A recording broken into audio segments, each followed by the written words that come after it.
Hey everyone, Tony here. Just gonna show you guys some cards that I got in recently. Just a few cards here. Let's start off with some 84 Fleer. My LCS had a few packs of 84 Fleer in.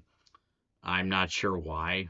I think maybe it had something to do with the fact that like new product these days is kind of few and far between. And the shelves have been pretty empty in recent months, so I think they probably just, filled it up with some 80s cards to try to make the shelves look nice.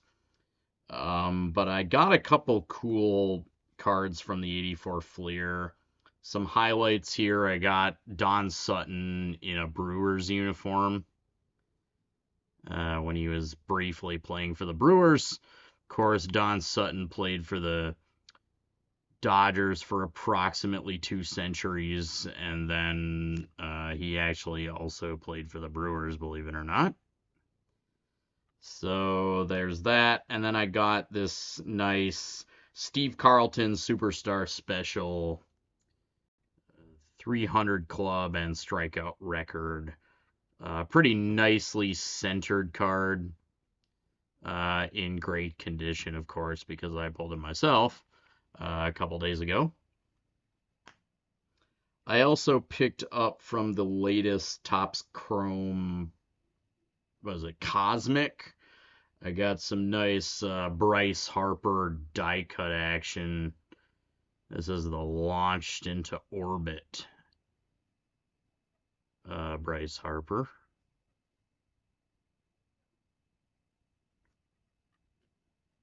And I also got this cool Stadium Club. This is from the 94 Stadium Club Series 2.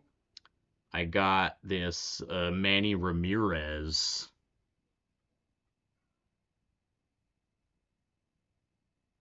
And this is I believe it's called the Rainbow Gold Parallel. So this parallel came one per pack. This kind of shiny gold. And so I got the Manny Ramirez here of the Rainbow Gold Parallel. 94 Stadium Club is one of my all-time favorite sets. Great cards in that one, especially one of my favorite cards of all time is the 94 Stadium Club Frank Thomas, where he's like putting on eye black, but he's like flipping you off. Awesome card, one of my favorites. And then let's end it with some Japanese cards. I opened a mini box of the new 2023 BBM Genesis, which is like a slightly more high-end product, kind of, I guess you could say, mid-range maybe. And these are always pretty nice looking cards. I was lucky, I had a pretty good rip in my mini box. I got the Roki Sasaki base card. So this is what the base cards look like. They've got this sort of like gold, sort of brushed, textured gold. That's usually an element of these cards. Roki Sasaki has been out since July with an oblique injury, but he is back. He did pitch in the first game for the Marines in the first round of the playoffs here in Japan. I believe he pitched 3 innings with 4 strikeouts and no earned runs, so kind of didn't miss a beat despite the fact that he's been out for months. And then I was thrilled to pull this out of 50 parallel of none other than Munetaka Murakami. So this is kind of a silvery refractor parallel of the base card. And I was lucky enough to get the best position player in Japanese baseball, Munetaka Murakami. This one's out of 50. Murakami will probably be coming to the major leagues after the 2025 season. I think he's probably got a couple more left in Japan, and then he will come over. I believe this kid he's 23 years old, and he is nearing 250 home runs, which is pretty crazy. So there's that. And then I also picked up this one I did not pull, but I picked up this other Murakami card.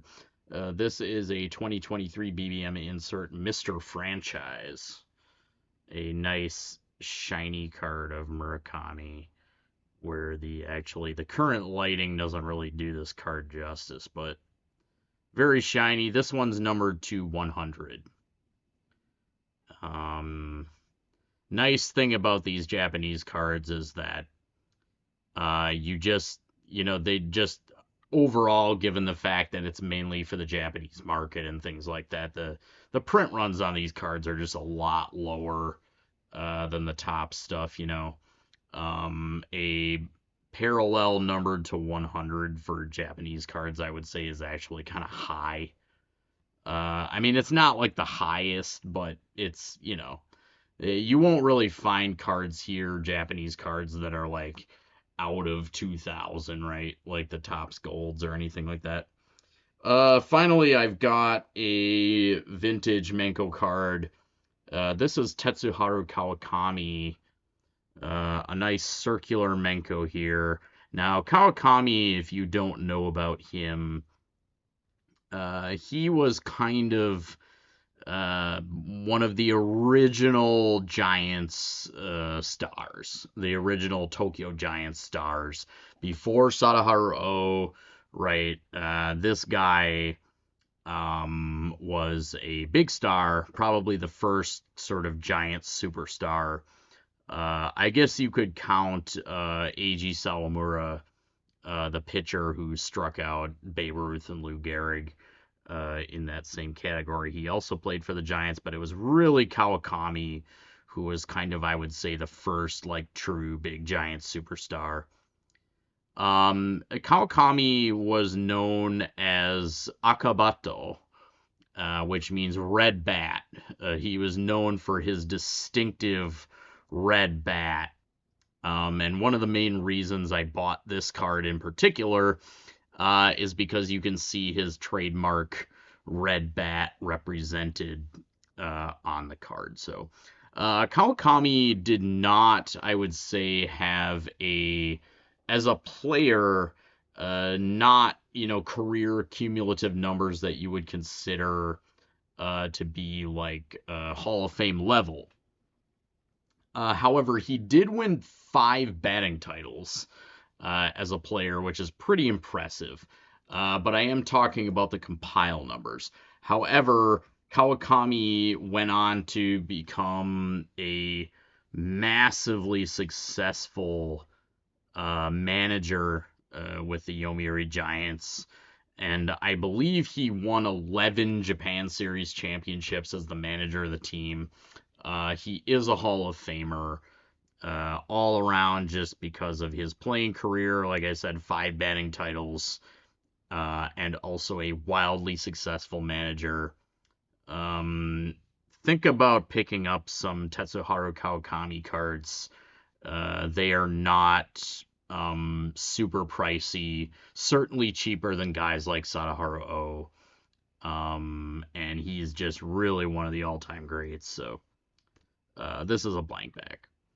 And then finally, I'll end it. This is actually not a card, but when I was back in Wisconsin, I picked up this Sports Illustrated magazine with Aaron Rodgers, and this is the year after their Super Bowl championship.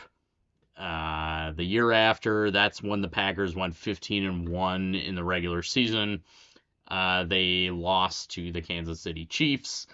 And then, of course, in the playoffs that year, they were actually very unceremoniously dumped by the New York Giants.